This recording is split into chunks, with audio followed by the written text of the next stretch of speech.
Mientras esperamos a Agustín Iturralde, que lo volvemos a mencionar para aquellos que no lo conocen, es el coordinador de los equipos técnicos de la coalición que delinearon el nuevo compromiso para el país, el compromiso para el país 2, que se llama Gobernar entre Todos. Es el acuerdo programático que escribió el Partido Nacional, el Partido Colorado, el Partido Independiente, Cabildo Abierto y el Partido de Luz, el Constitucional Ambientalista.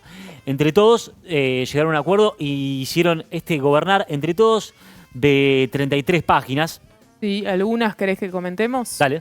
Bueno, seguir avanzando en la reducción de la inflación, no aumentar impuestos, seguir disminuyendo la informalidad, seguir trabajando sobre el resultado fiscal, o sea, sería como el piso 2 o la continuación capaz de lo Segundo que se piso ha de transformaciones. Eso. Bien, estamos con el economista y el coordinador de los equipos técnicos de la coalición, Agustín Iturralde. Agustín, ¿cómo estás? Muy buenos días, ¿cómo andan? Bienvenido. Un gusto enorme estar acá. ¿Te Bien. dejaron afuera? ¿Te dejaron encerrado? Me costó entrar, me costó un poquito entrar, pero acá estamos. Bien, muy bien. Agustín, queríamos preguntarte para arrancar, ¿cómo fueron esas reuniones con los diferentes coordinadores de los equipos, de los partidos, perdón, de Cabildo Abierto, del Partido Constitucional Ambientalista, del Partido Colorado? ¿Cómo fue esa reunión? ¿Si hubo mucha discusión o fue fácil llegar a un consenso? La verdad que yo digo un poco en broma, un poco en serio, el trabajo que me tocó a mí fue mucho más fácil el que le tocó a Pablo da Silveira hace 5 años, cuando por primera vez se hizo esto, cuando se lo hizo sin que la coalición existiera. De hecho, era una idea que el presidente de la calle Pou había visto más o menos clara, pero que había generado, y de hecho el trabajo fue mucho más pico a pico la vez pasada. Digamos, Pablo da Silveira con un partido, con otro. Bueno, ahora estuvimos básicamente una semana trabajando full time, pero con un muy buen clima de trabajo, una muy buena predisposición de todos, de las 5 partes. Y también, creo que hay que decirlo, con un gran proceso de convergencia programático previo. Bien. Cuando uno miraba antes de que nos sentemos a la mesa, el lunes después del balotaje, lo que decía el programa del Partido Independiente y del Partido Nacional, del Partido Colorado, en muchísimos temas, es evidente que ya había habido un proceso de convergencia programática que es previo a esas reuniones. Lo que hicimos en esa semana fue, bueno, acordar la redacción, el documento, escribir este documento breve, concreto, sustancioso, pero no es que nos pusimos a discutir las ideas desde cero. Bien. ¿Y cuáles fueron los énfasis que tuvo cada partido? Imagino que alguno estaría más interesado en seguridad, otros en llamarle H. Claramente, cada uno venía con... Creo que no hubo... A ver, alguna diferencia había, no nos vamos a hacer los tontos, y alguna cosa, hablo por el Partido Nacional, nos quedó por el camino, sí. La enorme mayoría de los temas no había diferencias. Claramente había énfasis. Por ejemplo, ustedes nombraron recién el partido más pequeño, que tuvo menos votos, Claro. del Partido Constitucional Ambientalista de Eduardo Luz. Y ellos vinieron con un par de preocupaciones, en particular de la impulsar, que el compromiso incluyera el impulsar la creación de ciertos delitos ambientales y que restringiera un poco las condiciones a las que el gobierno puede hacer acuerdos confidenciales con privados. Bien. Trajo esas preocupaciones. Después, en el caso del Cabildo Abierto, vino una fuerte preocupación por el tema pymes. En el caso del Partido Independiente, claramente el tema primera infancia y el segundo piso de la transformación educativa. En el caso del Partido Colorado, vino muy fuerte el tema de salud mental, que Andrés Ojeda había estado fuerte en la campaña, y el tema también de seguridad, naturalmente, que también es un poco el expertise del candidato del Partido Colorado. Entonces, un poco creo que cualquiera de los 5 partidos que mire el documento puede encontrar cosas que dice, bueno, acá está lo mío. Bien, es prácticamente el objetivo es el mismo acuerdo de 2019, ¿no? Es una coalición que lo que busca es los acuerdos para que este acuerdo programático se ejecute en el próximo periodo de gobierno. Correcto. Bien, te quiero hacer una pregunta. Un caso hipotético. Yo soy un votante de Álvaro Delgado, que voté a Álvaro Delgado en las internas, voté a Álvaro Delgado en octubre y ahora tengo que votar a esta coalición de gobierno, que sigue siendo Álvaro Delgado.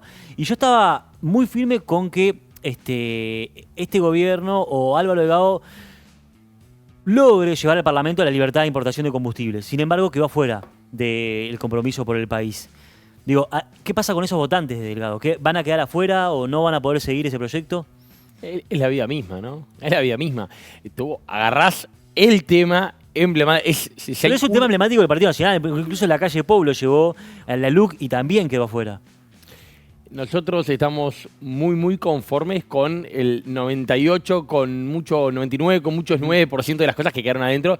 Es verdad, nos hubiera gustado, vamos a ser honestos, nos hubiera gustado que eso estuviera. Alguno de los socios planteó que para ellos era un tema importante que no estuviera, y así con muchos de los socios se dieron otras cosas, a nosotros nos tocó ceder en esta. Esto no quiere decir, y está buena la comparación que haces con hace 5 años, que cada partido no puede impulsar los distintos temas. Lo que es esto es el compromiso que los 5 partidos acuerdan impulsar. Hace 5 años el programa del Partido Nacional estuvo en la libre importación, no estuvo en el compromiso por el país, y después estuvo en el proyecto original que el Poder Ejecutivo envió al Parlamento. No salió, pero creo que quedaron, también sirve para que queden claras las posiciones de cada uno, y bueno, sí, en ese tema es claro que tenemos una diferencia. Agustín, vos sos economista, además del coordinador, venía del CED también. Está la propuesta de no aumentar impuestos y pregunto en qué se sustenta, cómo la pueden asegurar, pensando en que justamente apenas asumió el gobierno, el Frente Amplio salió a decir que, por ejemplo, lo que pasó con las tarjetas de débito y demás fue un aumento impositivo encubierto. ¿Cómo se asegura que no se pueden aumentar los impuestos? A ver, cada uno le da la interpretación política que las cosas que le sirven, y eso es parte del juego democrático, está muy bien. Lo que pasó concretamente fue una exoneración que estaba prevista para algunas compras, cuando una política de la inclusión financiera, ¿no? De el aumento del uso del plástico, y que ya estaba previsto que no era in eternum. Esa exoneración se la eliminó parcialmente. Es una cosa así de chiquitita en lo que es el marco tributario de este país. Yo creo que no es un aumento de impuestos, es otra cosa, pero bueno, cada uno le llamará como quiera. Después hubo, uno mira cómo fue la política de los combustibles, uno mira cómo fue la política de las tarifas de la energía eléctrica, uno mira que hubo bajas reales de impuestos a pymes, a IRPF y a IAS. Claramente es uno de los temas donde nos sentimos muy cómodos. Y lo que estamos diciendo, se nos ha dicho, ustedes no pueden decir eso porque no saben lo que se viene, no saben si no va a haber que haber una corrección fiscal. Lo ponemos al revés nosotros. Es verdad que no sabemos lo que se viene y que puede ser que el mundo se caiga y haya que hacer una corrección fiscal. Lo que decimos, y decimos, esto es una línea bien clara que nos separa en los dos proyectos que están enfrentándose, es que si hay que hacer una corrección fiscal, la coalición la hace por el lado del gasto. Y si hay que hacer una corrección fiscal, creo que parece claro que el Frente Amplio la hace por el lado de los impuestos. Y hay una línea bien clara y es uno de los elementos, no es el único. Para algunos será más importante, para otros no, pero es uno bien claro que creo que diferencia los dos modelos que vamos a elegir el 24. Bien, quería preguntarte justamente por los dos modelos, el compromiso por el país o todos para gobernar. Gobernar entre todos. Gobernar entre todos, pero creo que fue Darwin, ¿no?, el que había dicho... Gobernar para todos. Gobernar para todos. No, nos enchastró el nombre primero. Bien, tenemos una placa, después la tiramos a pleno. El Frente Amplio sacó prioridades para gobernar con 48 medidas, y si vos vas a lo micro... Por ejemplo, en seguridad hay puntos que se tocan, ¿no? Hay cosas muy similares. Te escuché por alguna otra entrevista hablar de cosmovisiones. ¿Qué diferencia el programa del Frente Amplio del programa de la coalición de gobierno? ¿Cuáles son lo sustancial, esa mirada de mundo que son diferentes? Porque digo, el año que viene va a haber, no va a haber mayoría. El Frente Amplio tiene mayoría parlamentaria en senadores, pero en diputados no la hay. Va a haber que negociar. En lo micro se pueden llegar a acuerdos. A nivel macro, ¿cuáles son esas visiones diferentes de país que tiene cada uno? Y bueno, yo creo que si uno... Yo discuto para discutir, mi rol obviamente es político, pero es técnico, entonces trato de discutir con el documento que hay. Y el documento que presentó el Frente Amplio son las bases programáticas, lo que registró la Corte Electoral como programa de gobierno son las bases programáticas. Después se habló que va a haber un plan que al final aparentemente está, pero no se va a publicar, y hubo algún documento corto de esas medidas. Entonces, bueno, discutiendo con eso... yo creo que es claro que hay dos miradas distintas. Vos probablemente ya lo escuchaste, pero creo que cuando uno mira cómo planteamos el tema de seguridad y el abordaje, son dos abordajes bien distintos. La mirada sobre la represión del delito. A ver, es muy notorio que hay dos miradas muy distintas. Nosotros decimos que, sin duda, tenemos que hacer una reforma profunda del sistema carcelario. Empezaron a pasar cosas de este gobierno bien interesantes, una escala micro, que hay que escalar, y estamos comprometiendo recursos para eso, y hay que trabajar muchísimo más en rehabilitación.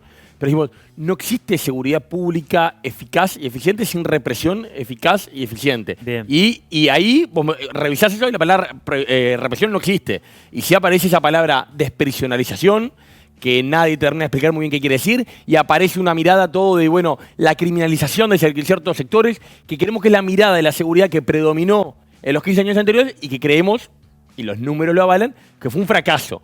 Y nuestra mirada de la seguridad, sabiendo que falta muchísimo, y que tenemos números, en particular en homicidios, que son inadmisibles aún, en otros delitos, como son rapiñas, como son hurtos, hay bajas sustanciales. Vamos a terminar ahora, cerrado enero-septiembre de 2024. Enero-septiembre 19, 40% abajo las rapiñas. 40% abajo. Son bajas las denuncias, sí, son las denuncias como siempre se me dieron. Creo que hay una mirada distinta y ahí creo que, de vuelta, en lo concreto nos podemos poner de acuerdo. En votar más recursos para la primera infancia nos podemos poner de acuerdo. En extender el tiempo completo y extendido a los quintiles más pobres nos podemos poner de acuerdo. En una cantidad enorme de cosas concretas nos podemos poner de acuerdo y vamos a negociar. Y esto es Uruguay y no se va a volar ningún puente porque acá la vida sigue y creo que la política está madura. No hay que darle miedo que no haya mayorías. Muchas veces no las hubo. Pero eso no puede querer decir que es todo más o menos lo mismo. Creo que en otras cosas no nos vamos a poner de acuerdo y está bien que así sea, porque la democracia es el espacio del disenso. Bien. Es el espacio de los que piensan distinto, que pacíficamente resuelven esas diferencias, pero de la diferencia. ¿Estás trabajando en el balotaje, me sale? No, en el ¿programa? ¿No? Debate. En el debate, exactamente. ¿Crees que es una carta de presentación sólida para el debate? ¿Cómo están trabajando en ello asociado al compromiso?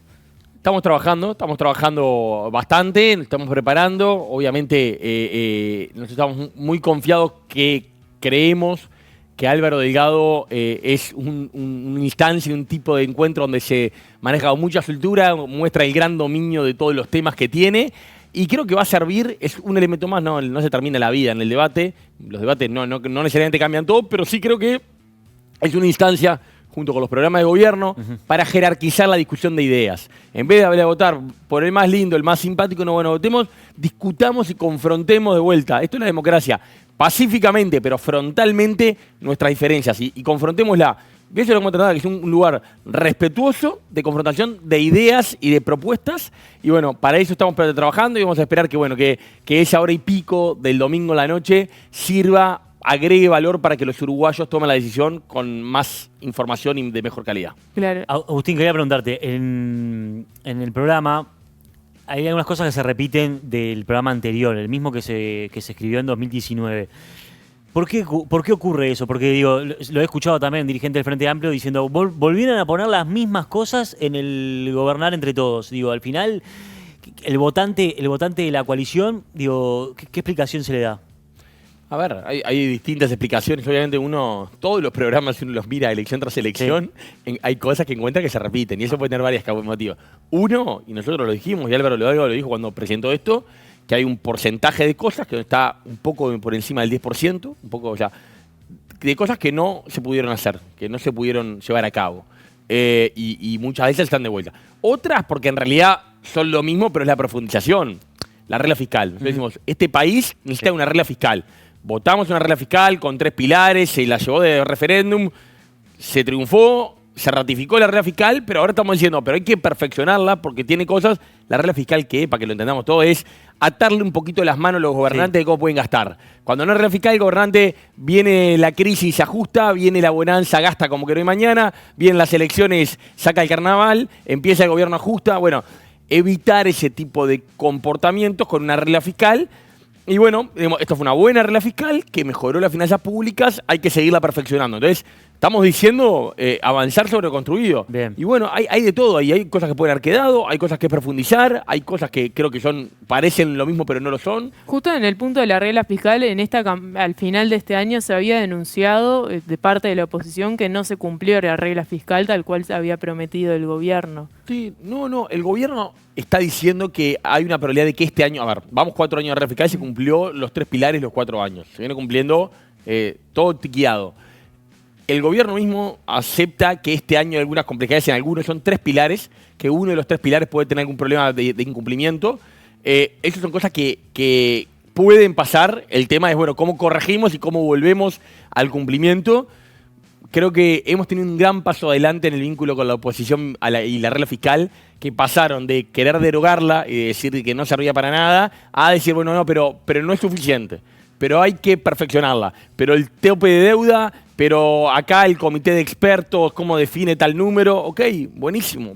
Yo creo que hay espacio para mejorar la institucionalidad fiscal y en ese camino es que queremos seguir. ¿Qué evaluación haces? Digo, lo que hablamos hace un poco, ¿no? Senadores, mayoría parlamentaria del Frente Amplio, diputados es un poco incierto y va a haber que negociar. ¿Cómo ves y de todos los puntos que existen en este acuerdo, cómo van a hacer para, en el caso de que Álvaro Delgado sea electo presidente el 24, cómo van a hacer para gobernar y poder llevar adelante todo este plan de gobierno? A ver, lo que hablábamos un ratito, yo creo que no se termina el mundo, que Uruguay ya pasó por esto, el mundo ya pasó por esto. Uruguay es un régimen presidencialista. El otro día se recordaba algunas de las palabras de algunos politólogos, lo que decían hace 5 años ante la eventualidad que el Frente Amplio ganara, de que no se terminara el mundo, y ahí había mayoría parlamentaria en ambas cámaras de la otra coalición, y parece que algunos politólogos se olvidaron de lo que decían hace 5 años. La vida sigue, hay un montón de cosas, diría, más de la mitad de las cosas que están acá no requieren ley. No requieren ley. Decreto. A veces son programas, ni siquiera decretos, a veces es gestión, programas, muchas veces sí, decretos, reglamentar leyes, aplicar leyes que ya están vigentes. Obviamente no, algunas sí. Hay que votar presupuestos, hay que votar rendiciones de cuentas y nos tendremos que poner de acuerdo. Se hizo mucho énfasis con el tema de las venias, que es también una cosa que no resiste análisis. Si no se vota ni una venia, porque las venias las vota el Senado Claro, solo, sí. quedan todos los que ya vienen, que son mayoritariamente de la coalición de gobierno. O sea, el primer interesado en que se vote en Beña va a ser el Frente Amplio, que votó mejor que hace 5 años. Entonces, creo que sí, obviamente es un panorama distinto que hace 5 años. Obviamente, legalmente vamos a tener que negociar mucho más y la coalición no tiene una mayoría en las dos cámaras para votar simplemente poniéndose de acuerdo. Pero bastante más de la mitad de lo que está acá no requiere ley. La vida, a veces los políticos creen que el mundo cambia votando una ley. Bien. Y estamos llenos de leyes que no cambiaron la vida de la vida de la gente. Bien, Agustín, te invitamos justamente para conocer las propuestas. Te pido, va a ser antojadizo lo que te convenza a vos, pero si tuvieras que hacer un pitch de venderle a la gente estas 33 páginas, ¿cuáles ideas dirías que son las más fuertes, las que pueden convencer, atraer más votantes? Y bueno, a ver, yo diría que esto es un programa que tiene una mirada ambiciosa y optimista de lo que el Uruguay puede lograr y del salto al desarrollo que Uruguay puede tener. Y que eso implica 2 cosas y requiere 2 cosas. Un salto de competitividad económica, una economía más productiva, más competitiva, mejor inserta internacionalmente, con un mercado laboral más moderno, con mercados más competitivos, más barata para vivir. Y una agenda, al lado de esta agenda económica, una agenda social. Una agenda que privilegie la primera infancia, una agenda que siga con la transformación educativa y que eleve la cantidad de jóvenes que terminan secundaria, una agenda que acerque mucho más al sistema educativo del mundo del trabajo, una agenda de la innovación y la ciencia. Esa agenda social y económica que muchas veces se las plantea como contradictoria, este programa lo que dice es, no se confundan, no es que no son contradictorias, es que son totalmente complementarias. Okay. Los países que funcionan son países que son más competitivos y tienen más bienestar. Cuando dice un país desarrollado, claro que es un país donde la plata alcanza y la gente vive mejor, pero es porque hay una economía más competitiva. Entonces, bueno, reconciliar esas 2 agendas para dar un salto al desarrollo y tener un país más desarrollado con mayores niveles de vida, creo que es lo que está acá. Bien, ¿el día del debate vas a estar ahí? Sí, señor. ¿Y en qué lo asesorás, Álvaro Delgado, además de economía? No, un poco todo. El referente económico de nuestro equipo es Diego Labat, Sí. que va a ser el ministro de Economía, en caso que Álvaro Delgado gane. Y yo estoy un poco más de todólogo, digamos, a cargo de los equipos técnicos y la coordinación de todos los equipos técnicos. No, con Álvaro trabajamos en muchos temas de discursos, temas de propuestas, temas de plan, cómo acercar los temas técnicos a la política. Digamos. Mi trabajo es hacer un poco de ese puente de los temas más académicos, más técnicos, tratar de ayudarlo a aterrizarlos en el discurso político. Bien, Agustín, el 24 de noviembre vamos a tener una gran jornada de streaming, vamos a estar 12 horas en vivo, Wow. así que te voy a comprometer al aire de que te des una vuelta por acá.